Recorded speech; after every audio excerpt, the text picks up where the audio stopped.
Public servants, thought leaders, and experts from across Canada are reflecting on the ideas shaping public service, leadership, policy, governance, innovation, and beyond. This is the Review and Reflection series, produced by the Canada School of Public Service. David Eaves, welcome. Thank you for having me. So we're here, we're going to talk a little bit about digital. We're going to talk a little bit about technology. We're going to talk a lot about government. But before we get into that, where were you born? I'm Vancouver, British Columbia. So you're a Canuck. I am. And somehow, some way you ended up, we're going to fast forward to Harvard. You ended up at Harvard. How did you do that? In fact, I always tell my students, actually, I started writing about, so my best friend from college got hired by Mozilla to be the UX lead for Firefox. Mozilla, tell our younger audience members what Mozilla is. These are the people who make the Firefox web browser, which is an open source web browser, which was really designed to prevent Microsoft from cornering the market on web browsers and then owning the web standards. And it's an open source project, so lots of people contribute, some who work for the foundation and company and some who are just volunteers. And he was like, everybody's fighting. And I had a negotiation background. So I was like, this is a big negotiation problem. So I started to work with him. And so one thing I observed was public servants and open source software developers are really interesting. They're both creating what are effectively public goods. Like the code for an open source project is not owned by anyone. It's kind of a public good in some ways. And public servants are trying to build public goods and serve people. But you couldn't imagine two organizations that work more differently and have different cultures than an open source project and the public service. And so I was like, well, that's so interesting. So I started to write about what I thought they could learn from each other. And then that became a kind of a policy blog. And that actually got a lot of traction. It led to Jen Paulka reaching out, and I worked with Code for America and then a few other organizations. And so then the Kennedy School at some point decided they needed someone to teach on this. And I ended up on a short list. And so they reached out. That's amazing. And so this is like early 2000? This would be, I started there in 2016. I think I actually started in 2015, but I taught my first class January of 2016. Now, you're a trailblazer in the digital government world. And you're also, this is interesting, you're a bridge maker too, because you've also had private sector success. Tell us a little bit about your private sector success before we go on to the main thing that we're going to talk about today. Yeah, so back in the mid-2000s, as a result, part from my blog, part of the work on it, I started to become very interested in this notion. I was like, oh, well, if open code can make for better software, maybe open data might make for better public policy. So that led me into kind of the open data path. And I became relatively well-known in that world and helped a lot of governments, starting with the city of Vancouver. In fact, actually, Gregor Robertson was mayor at the time, and now he's the minister. And so I wrote the motion with another gentleman that led to Vancouver doing open data, which was kind of like the first or second open data portal in the country, depending on how you want to count. And then to kind of talk about that, to explain to people what would be interesting in my blog, I wrote a piece so in Vancouver, the garbage schedule is very complicated. When there's a holiday, your schedule shifts. And then I always have to explain this, I have to really explain it slowly. It does not shift back. So your Tuesday schedule becomes a Wednesday, and then it's Wednesday until the next holiday, then it's Thursday. And so we just wrote a little friendly community app that would send you an email to remind you to take your garbage out. And that became just the kernel of something that turned into a much bigger project to help cities think about managing waste and recycling, encouraging more recycling. And me and two co-founders grew that to a staff of about 50, serving several hundred, mostly municipalities, but also large private haulers, like Waste Connections, and some states and other types of entities, covering about 100 million residents who live in maybe slightly north of that. And then we exited that in like 2021. And I wanted to bring that up before we kind of get into the main part of our discussion, because it gives you some credibility that you're not just a talker. There are a lot of kind of talking heads in this area.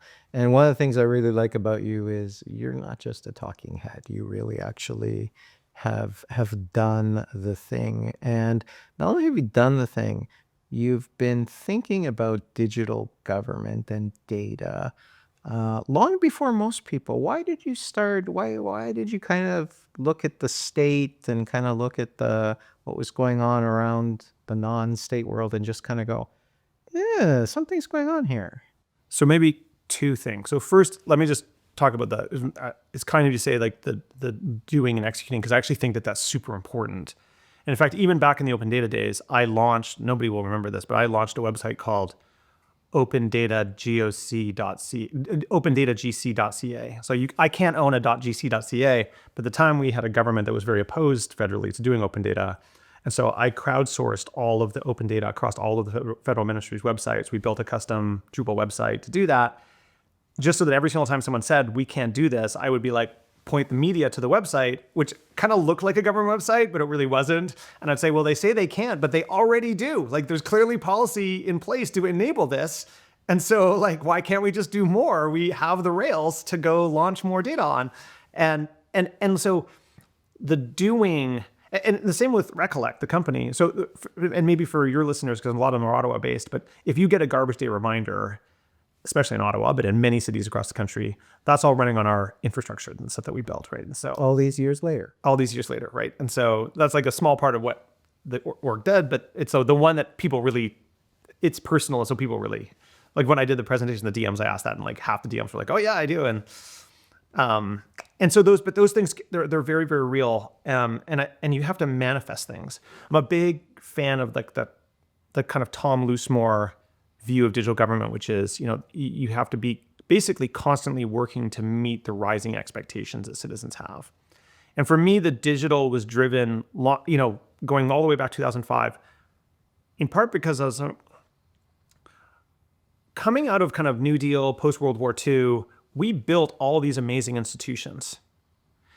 And in fact, my friend Taylor and I wrote this piece about how if you look across this political spectrum, Taylor Owen, at the Max Bell School, really, really old friend. We've probably written 50 articles together. And so we wrote this piece about how if you look across the political spectrum, there's a group of people who want to tear all of those institutions down because they don't think they're fit for purpose. And then there's a whole bunch of people who really want to preserve them no matter what and keep them, like protect them, because any change will threaten them.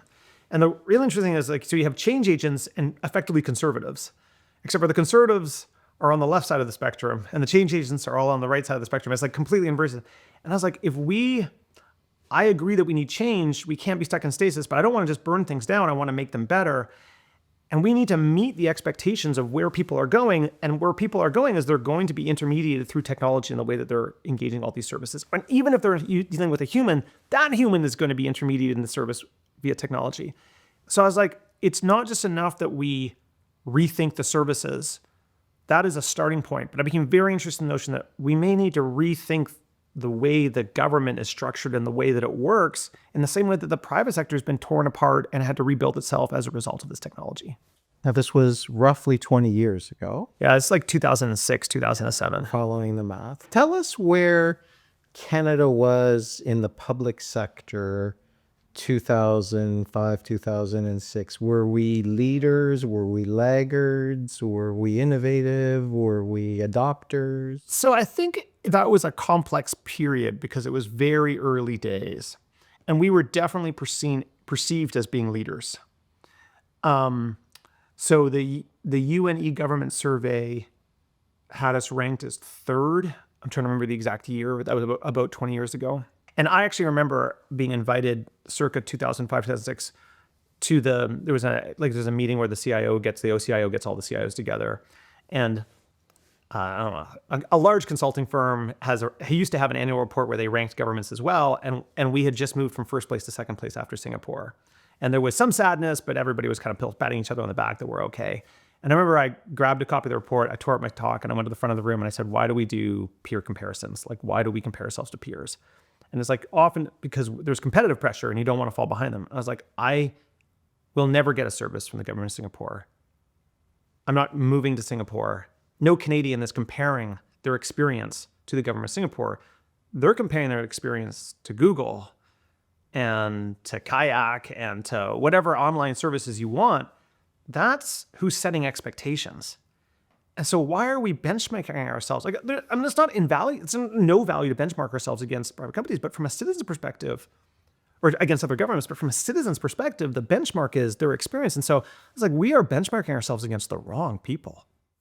Now, the benchmarking, even though you don't like it, let's just close on where are we roughly now as we're sitting here talking in Yeah, I believe we fell 2025? into 47th. 47th. Yeah. From 1 to kind of 3. Yeah, you're third. 47. And the curve is not a friendly curve. Like that curve, it's not a curve where it's like a constant rate of decline or even a kind of a bumpy along and you're going up and down. It's a kind of accelerating decline. It's a kind of a falling off the cliff kind of curve. Yeah. What happened? I think a few things happened. One is I think there might have been some, hey, we've got this. This is a solved problem. We've PDF'd everything. We've put everything on the web. Yeah, a bunch of systems have been moved online. We've been ranked well. All the forms are on the website. And so there may have been just like, it's actually less clear to me that we got worse or that like everybody else got a lot better. And I think it's probably more the latter than the former. So we kind of, would one kind of plausible interpretation be we declared victory early on the internet, on digital, on data? Yeah, I think there's a combination. There's two things in my mind that maybe we've struggled with, and we don't struggle like this struggle is not one that we have alone. Like we shared with many other actors. One is I think we kind of declared victory, and others have done more work, and we have struggled to figure out how to make that work happen. And that's despite a number of, I think, very interesting innovations that have happened. I think of it broadly in Canada, but we're in like the advent of Service Canada is actually super interesting, very innovative, built around kind of the era of the 1-800 number. But we never really pivoted that into the digital age. But we had this incredible head start and really, I think, very interesting thinking about being citizen-centric, but never moved it in the way other countries, I feel, have been able to. That's Service Canada. Shared Services Canada, I think, is had a challenging go, but as a model for thinking about how to build out infrastructure and thinking about digital as infrastructure and how to support across the entire enterprise is actually a worthwhile way of thinking about things. And like a lot of countries have, the Americans have GSA, that's kind of historical, but like the Brits don't have anything. And I think they're struggling with that. They're kind of like, they're looking at us and partnering like, hey, is that something we need to do? And a lot of other countries have taken diverse ways of going that. Like the Brazilians have a couple of state-owned enterprise. The Italians have created a state-owned enterprise. So there's some people doing kind of crown corps, others doing, that's another place where I think actually like there was momentum that we could have maybe capitalized on. But I think the other challenges is, my friend Jen Polka writes a lot about that and she deserves to be read by everybody on this. And I've talked about this a lot as well, which is we're policy obsessed as opposed to being operations obsessed. And there's a lot of governments around the world where like the desire is to be the person who whispers in the minister's ear and that having the right idea is the thing that matters. Like having the idea of Recollect was nice. I wrote a blog post about it, but the value and the opportunity generated through the execution, it was the making it happen that matter. Yeah, and there's kind of a military expression that says amateurs talk strategy, professionals talk logistics, which is exactly what you're talking about. It's not the articulation of the thing that is the end. In fact, the articulation of the thing is the beginning, because then you've got to go through and make it happen. One of the things that I've been hearing over the years as I've been trying to convince colleagues of the importance of this issue, and I'm old, so I'm about a decade into this now with very little traction. Recently, there's traction, but that has nothing to do with me. It's just kind of that the crisis is starting to bubble over. A lot of people would say, stop comparing. Why are you comparing us with Google, with Facebook, with Amazon? We're the government.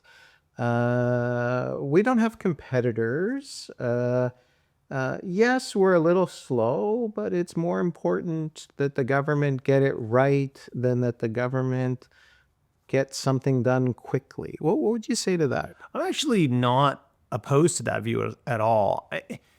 And in fact, have that very message in that I like my government to generally be a fast follower, right? You know, I don't know that I want us burning tens or hundreds of millions of dollars trying to figure out where the blockchain might be useful in government, or even where AI might be useful in government. I actually don't mind the private sector taking a lead and de-risking, helping build practices, you know, understand where it's best applied.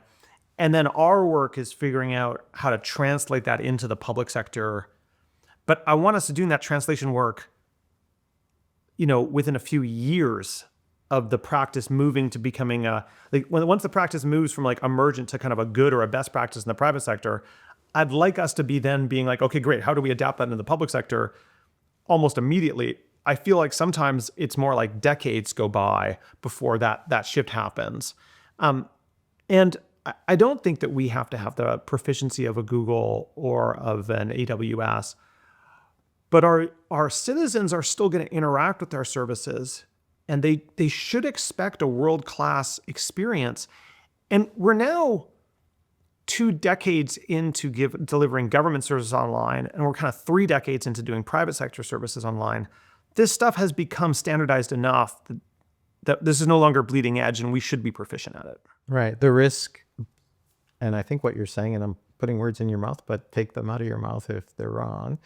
Kind of the risk of standing still now is far, far, far greater than the risk of moving forward. In fact, the kind of the status quo is something in government terms is something that's far, far riskier than actually now adopting rather than inventing new technologies. Is that? Yeah, and for me, there's a few things on this. One is I sometimes talk about this idea of the kind of the broken windows theory of government, which is that if you don't deliver small services well, people don't trust you with the big things. So like if it takes, 6, 12 months for me to get a passport, like why am I going to trust you to manage a pipeline? And I think that these small interactions that citizens have with their government say a lot and leave a huge impression on them. So one of the things you indirectly touched upon there is capabilities. And it seems to me that it looks like, whether it's true or not is another issue, but it looks like the private sector now has leapfrogged most governments in terms of capabilities. So it's so important to not be unfair to public servants and the institution that I think is working actually quite hard. I do struggle with, while I think citizens are holding to this bar, and I do want us to have that comparison, I want to be a little cautious about how much we compare us to the private sector. One big advantage the private sector has is the people who don't get it and don't figure it out go bust. And people who have green fields and can start from scratch come in and build totally different organizations that can fulfill those services, but in new and better and modern ways. And like the capital gets redeployed and people find new jobs and like the world kind of like that's capitalism. A dynamism. And like that's not an option. Generally should not be an option in government. Like I don't want people to lose face and have the government collapse and then we'll just build a new government with better, like that's not the way we can do things. And so, but isn't that potentially something that looks like it might be happening around the world? Yes. I mean, the fear I have about say like Doge in the US is there's 2 axes you could think of. There's like, my government is ineffective versus my government is effective. And then there's an axis of my government is expensive and my government is cheap. And what I fear has happened in a narrative with Doge is there's all sorts of people who have just accepted the kind of the terrible Reagan line of like, I'm from the government, I'm here to help is the worst things you could possibly hear. And they just don't think the government can be effective. So they've actually just ruled out that side of the axis altogether. And they're like, the default assumption is it's filled with corruption. There's all sorts of problems. People are like, it's just not effective. And so what's fascinating, if you look at people who support Doge, there's also people who are the recipients of benefits and whose lives are made significantly better by government who are still supported because they don't find those services delivered in a modern way or an effective way, or it's the administrative burdens are very high. And so then they're just like, well, if I have to choose between, if my only choice is bad government and I have to choose between an expensive bad government or a cheap bad government, I'm going to go to cheap. And that's where you get the social license. Like, I think it's surprising how much social license Doge still has today with a huge part of the US electorate. It's that notion that governments, a lot of governments, have moved into the wrong quadrant of what you were talking about, where they become ineffective and expensive. That's right. And on the political spectrum, we're so worried about the erosion of what I think genuinely are critical and important services that we're nervous politically to reform and change and to really think about reimagining them out of the fear that will cause them to get picked apart and get changed. Now, more so than most countries, because we're a very large geographic country, we have relied on infrastructure over the course of our confederation to bind us together, whether that is airports, highways. The original was railways. Well, maybe the original was the canoe going down rivers, but infrastructure has bounded us as Canadians. And for some historians and academics, it actually made us Canadians. You've been spending a lot of your time talking about a different kind of infrastructure the last couple of years. You've been talking about digital public infrastructure. Tell us a little bit about digital public infrastructure. Yeah, so there's a lot to unpack in each one of those words, but maybe the short way I try to explain it is, not to make things more complicated. There's also kind of two competing definitions. A lot of conversation going on around the world about this, but I think on one definition, which I'm more of a fan of, is there are certain critical pieces of infrastructure you need to have in order to run a modern state and a modern government and a modern society, which are actually rooted in deeply historical notions of what the government does. So you need to be able to authenticate who you are.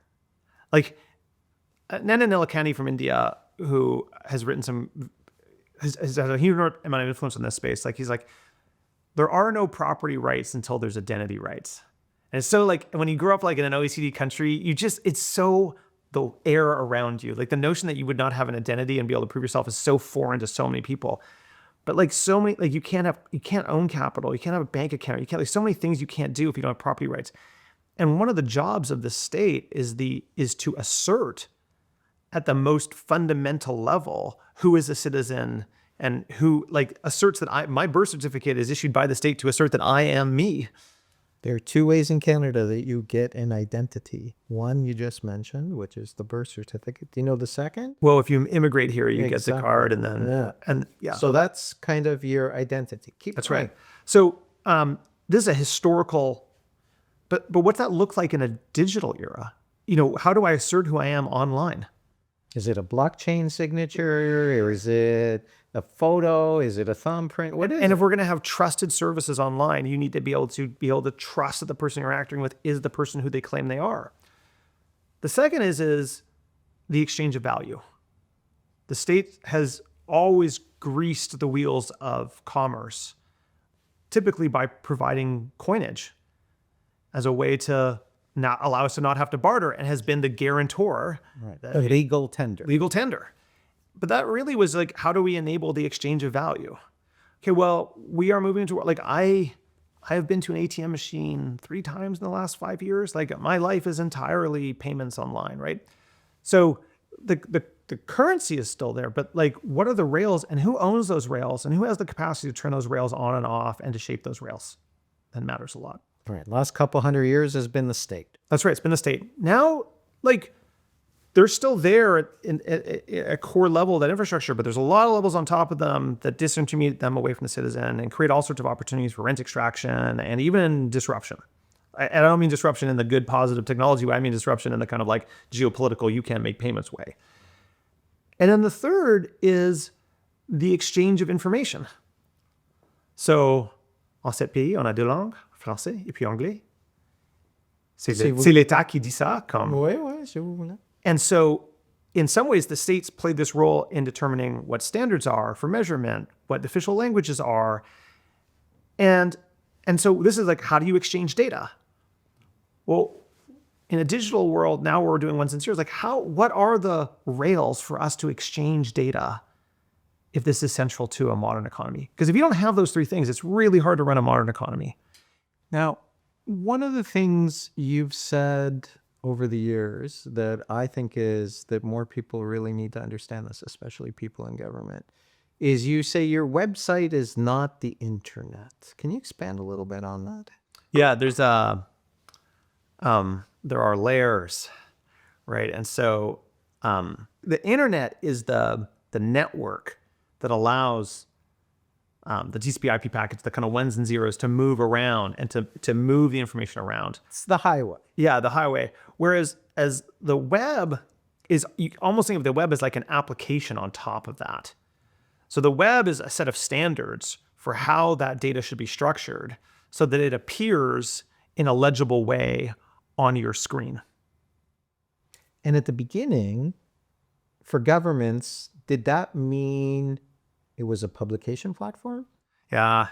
So like I always have to remind my students that governments have only been like the history of digital government is actually fairly modern, especially when compared to like the history of the state. So we've only been using computers in government since like the 1950s. We started with like census, and then we like back office systems and like payments and like HR, like payroll, things like that. And what we've been building are these big vertically integrated technology systems that do kind of single purpose things that automated back office and brought a huge amount of efficiency. And that's kind of the journey of government from 1950 to kind of 2000. From the IBM punch cards. Yeah, you know, and that journey's still going on, right? That's still happening.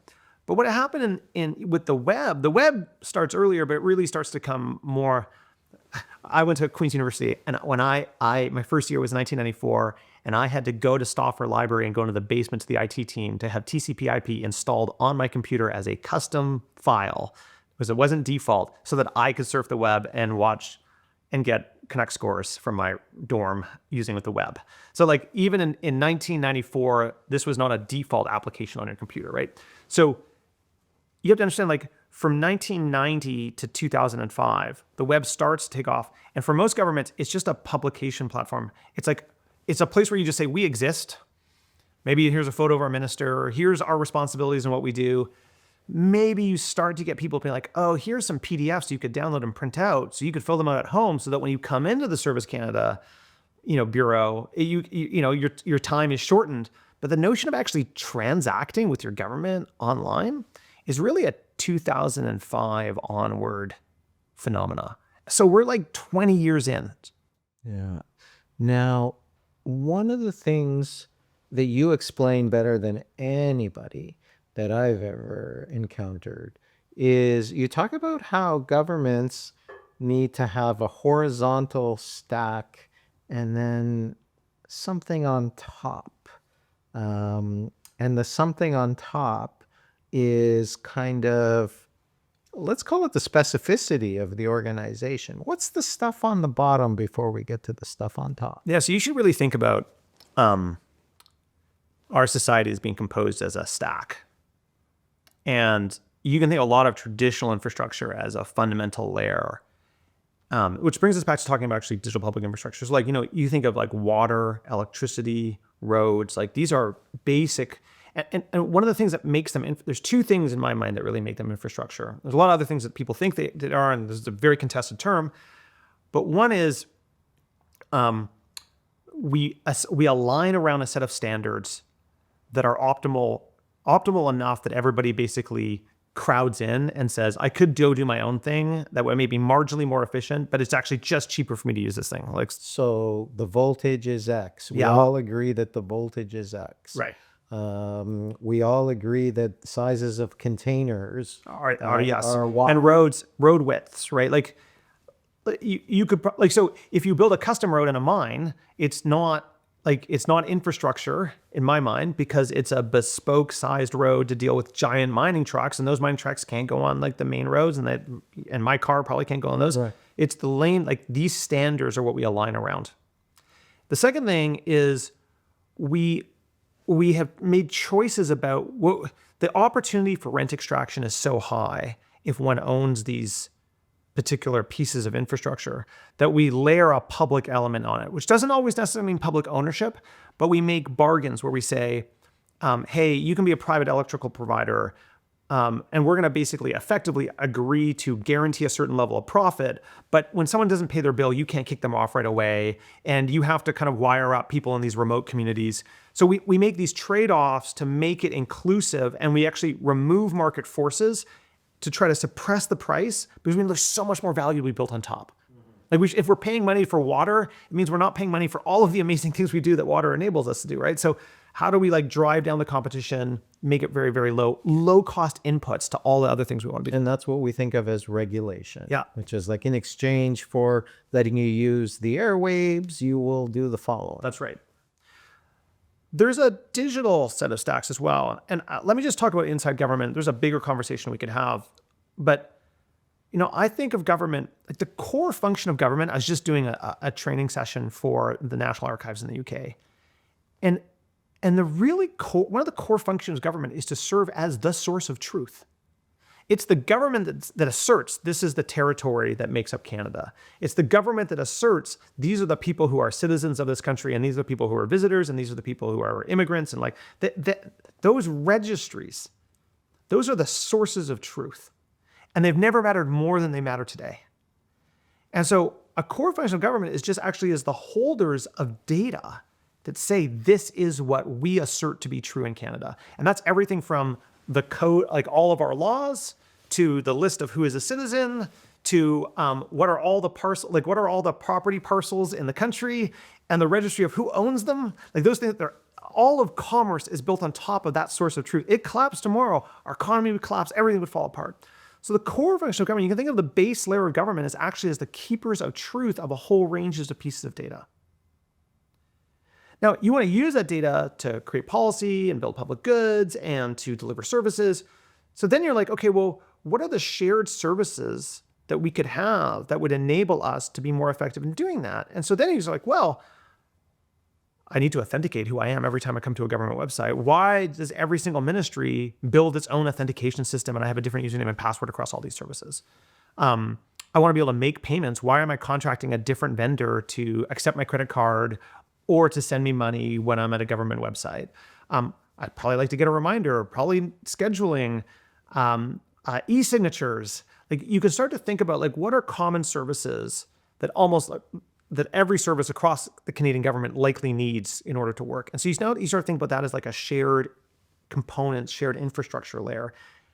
And then on top of that are the bespoke things that you're trying to do, like certain types of benefits that you want to be able to customize. And so right now we build these like really tightly vertically integrated systems that do all of this work. They collect all of their own data. They have all of their own service components in them, and we pay for it over and over and over again as opposed to share. And we call those departments.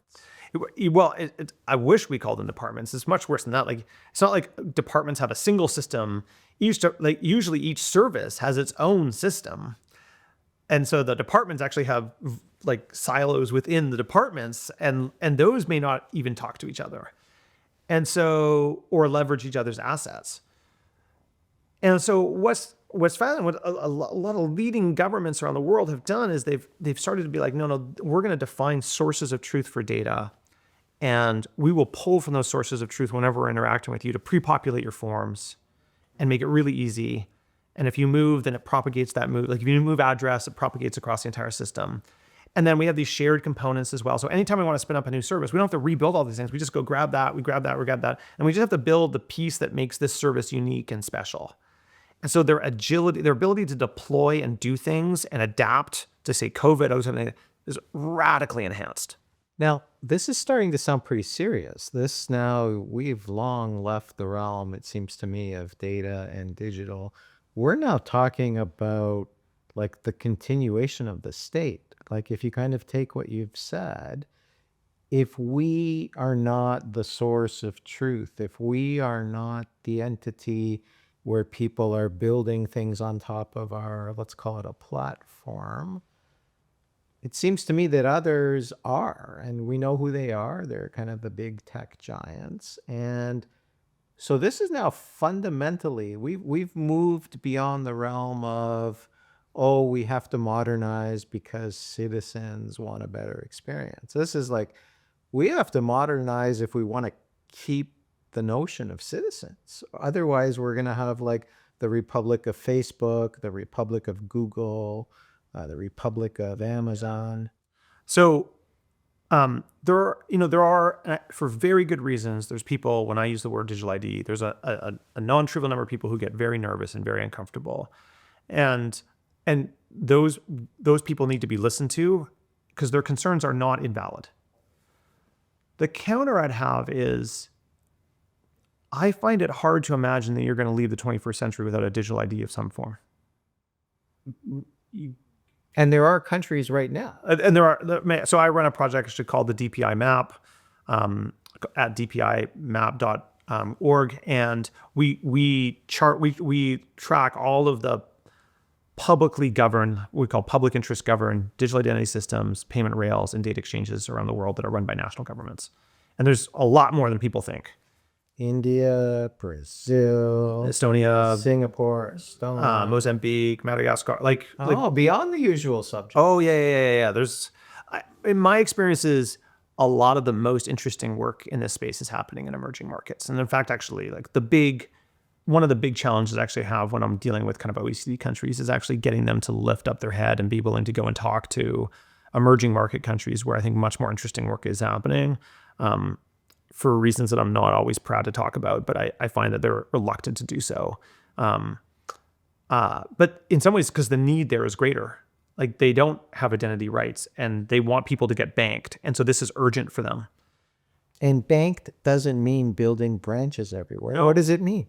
Banked means, can I assert who I am and open up a digital bank account that I can use from anywhere? And where places, like, it's amazing. Like, places where there's weak internet, no literacy, like there are people who walk into these neighborhoods who are basically human tellers, and they have a phone around their neck, and people come up and they some places are using a biometric to identify. They're like, I'm David Eaves, here's my thumbprint to prove it, and now I have access to my bank account. I can't read or write, but I tell the teller, I'd like you to move $200 from here to here.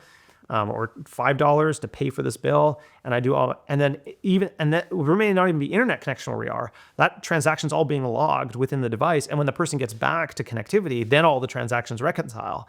So they're really doing like really creative work around last mile delivery and building this infrastructure out to try to pull people into the formal economy and into the formal sector, and to give them access to government services. Which is what government's supposed to do. I think, but just to circle back fully, I don't think you're going to leave the 21st century without a digital ID. And so then the question really becomes, what is the governance of that ID? And is it going to be run by a private company, or is it going to be run by your government? And who is going to be the source of truth? And there's a lot of different ways that could play out. Yeah, it could be a lot of us right now are authenticated by Apple. A lot of us are authenticated by Google. A lot of us, and that's it. That's a funny notion that we're getting authenticated by something that isn't. And do they become choke points? Yeah. What happens when Apple doesn't want to authenticate me anymore? That's right.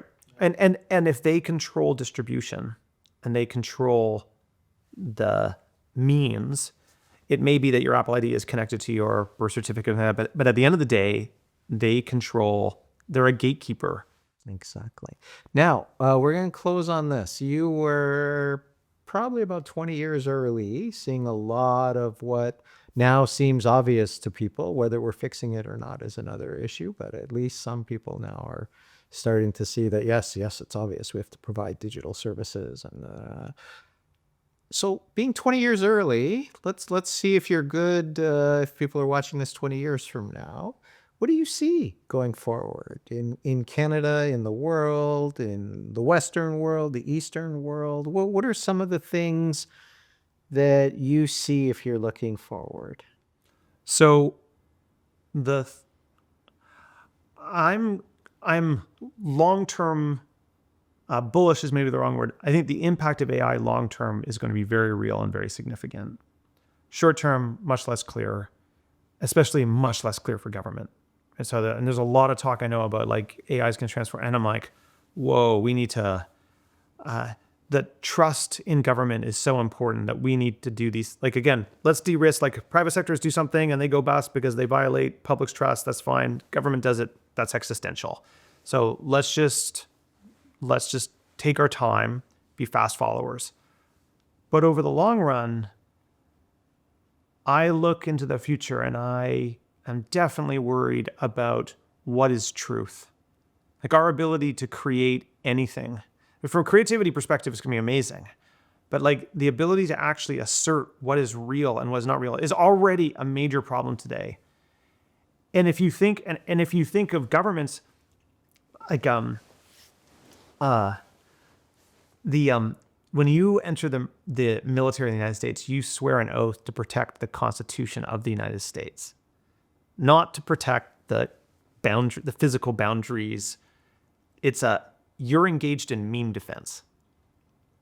That is like the core responsibility is you're protecting an idea. You're protecting a truth that they hold as self-evident, right? That's going to be true of every government. Every government is a holder of a truth. And in fact, governments fail when their truth deviates too far from some form of objective truth. But our truth is who's Canadian, what our boundaries are, like who owns what land, what services people deserve. Like those are all truths. And what rules we believe are fair and unfair and who is eligible. Those are all our truths. And we are going into a world where truth is going to be harder and harder to sustain. So I've always been a blockchain skeptic. But I'm kind of sitting here going, man, like I'm surprised even to this day that the Globe and Mail and the New York Times don't put every image and every video they have against a ledger that they control so that you can go back and assert, yeah, okay, was this legitimately Globe and Mail or is like someone made this up and trying to convince me? I think governments are going to have to double down in a very real way on their ability to be able to assert truth. And very quickly, David Eaves, Canadian global pathfinder, Harvard, London College, what is it? University College London. University College London. Thank you so much for spending your time with us today. You have long been trying to help your home country behind the scenes, and I continue to thank you for all the efforts that you are making, almost like a volunteer coming to us to say, guys, thank you.